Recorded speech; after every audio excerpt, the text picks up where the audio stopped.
आज बुलेटिन की शुरुआत करेंगे दो बड़ी खबरों के साथ। एक तरफ इक्विटी मार्केट है तो दूसरी तरफ है कमोडिटी बाजार। दोनों में ही आज जोरदार गिरावट का दिन है और इन्हीं दोनों खबरों पर होगा आज हमारा फोकस। आज की गिरावट को कैसे देखेंगे आप, हम ये अब पूरी डिटेल आपको समझाएंगे और साथ ही दिखाएंगे। खबरों को विस्तार देने के लिए हमारे साथ है दो मेहमान, SMIFS के हेड ऑफ रिसर्च शरद अवस्थी और साथ ही SMC कमरेट की AVP वंदना भारती। आप दोनों का बहुत स्वागत है हमारे साथ जुड़ने के लिए। सबसे पहले बात करेंगे शेयर बाजार की, क्योंकि शेयर बाजार जहां आज बड़ी गिरावट का दिन रहा, आज बाजार में 16 जून के बाद की सबसे बड़ी गिरावट रही। आज सेंसेक्स में 1000 पॉइंट से ज्यादा की गिरावट रही तो निफ्टी करीब 350 पॉइंट आज टूट गया। आज की गिरावट में IT और रियलिटी शेयरों में सबसे ज्यादा गिरावट हुई। वहीं मेटल और ऑटो की बात करें तो इन शेयरों में भी भारी मुनाफा वसूली का ये शिकार रहे। कल ऑल टाइम हाई लगाने वाला बैंक निफ्टी भी आज 400 अंक से ज्यादा आज गिर गया। इसलिए सबसे पहले चलते हैं शरद जी के पास। शरद जी, बाजार की गिरावट को कैसे देखेंगे? क्या सोमवार को भी यही नजारा रहेगा?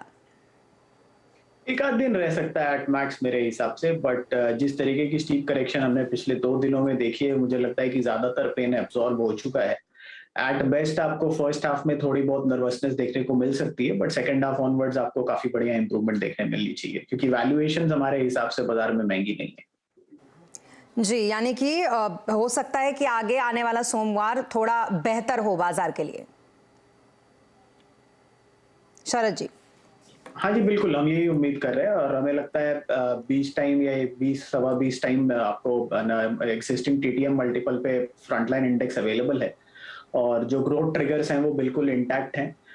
ग्लोबली अगर कुछ बहुत ज्यादा एबनॉर्मल नहीं होता है, जैसे चाइना ताइवान जो टेंशन्स हैं वो बिल्कुल फ्लेयर अप करके एक ग्लोबल प्रॉब्लम में नहीं इमानेट होती हैं।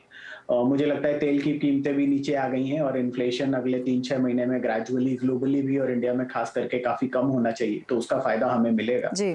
और जो सरकार की नीतियां हैं उनका भी फायदा ग्रेजुअली अब सिस्टम में आने लगना चाहिए और एक फुल साइकिल पूरा फेस्टिव सीजन डिमांड आपको मिलेगा, post monsoon pickup economic activity में दिखेगा। ये सब मिलके काफी पॉजिटिव रहना चाहिए जी।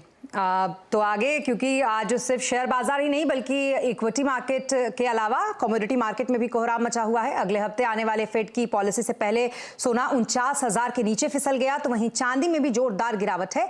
MCX पर चांदी में करीब 1000 रुपए की गिरावट देखने को मिल रही है, तो वहीं अगर कॉमेक्स की गोल्ड की बात करें तो $1650 के लेवल पर यह फिसल गया। सिर्फ सोना चांदी ही नहीं बल्कि एनर्जी बास्केट पर भी दबाव है। अमेरिका में सिर्फ 2 दिन में नेचुरल गैस करीब 12% टूट गया है, तो वहीं ब्रेड क्रूड का भाव $90 प्रति बैरल पर फिसल गया। तो अब कमोडिटी मार्केट में भारी गिरावट है और उस पर बातचीत करेंगे वंदना जी से। वंदना जी, कमोडिटी मार्केट में भारी गिरावट पर क्या कुछ कहना है आपका? क्या ये संभल सकता है आगे चलकर?